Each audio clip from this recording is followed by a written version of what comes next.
दिल्ली से भी छोटा देश जिसका नाम है ताइवान, आज वो भारत को रिप्लेस करते हुए संसार की 5वीं बड़ी सबसे बड़ी स्टॉक मार्केट बन गया है। स्टॉक मार्केट कौन बड़ा है कौन छोटा है कैसे पता लगता है? ये पता लगता है मार्केट कैप के द्वारा। मार्केट कैप कैसे निकलती है? आपके देश की कंपनियों के नंबर ऑफ शेयर्स को मल्टीप्लाई कर दिया जाए अगर उनकी मार्केट वैल्यू से, तो आपका मार्केट कैप निकलता है।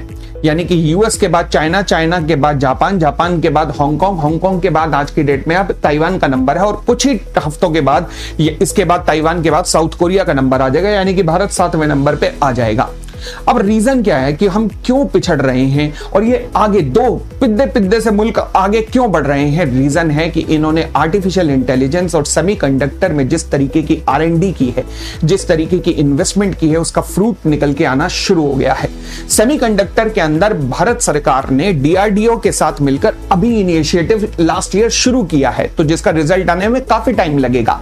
परंतु अब मैं अपनी IT सेक्टर की कंपनियों पे आता हूं। हमारे IT सेक्टर की कंपनियां बड़े, हम सुपर पावर हुआ करते थे IT सेक्टर की कंपनियों में, परंतु हमारे IT सेक्टर की कंपनियों ने लगातार डिविडेंड बांटे, लगातार बायबैक अनाउंस किए, यानी कि जो उनके पास पैसा था बैलेंस शीट के अंदर वो सब बांट दिया, जबकि इन देशों की कंपनियों ने वो पैसा R&D के अंदर लगाया, जिसका रिजल्ट ये हुआ कि ये देश की इकोनॉमीज या देश की स्टॉक एक्सचेंज कितनी तेजी से बढ़ी है। अकेला अगर मैं भारत की बात करूं तो भारत से ही इसी 2026 में ही $24 बिलियन विड्रॉ हो चुके हैं, जहां फॉरेन इन्वेस्टर्स इसे विड्रॉ करके इन दो छोटे छोटे से मुल्कों के अंदर ले जाके जमा करा चुके हैं।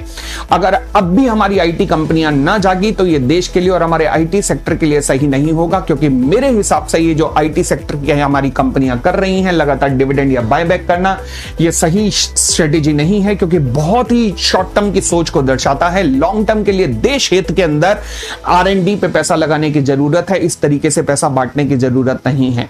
आप मेरे व्यू से कितना सहमत है प्लीज मुझे कमेंट करके जरूर बताइएगा। Thank you.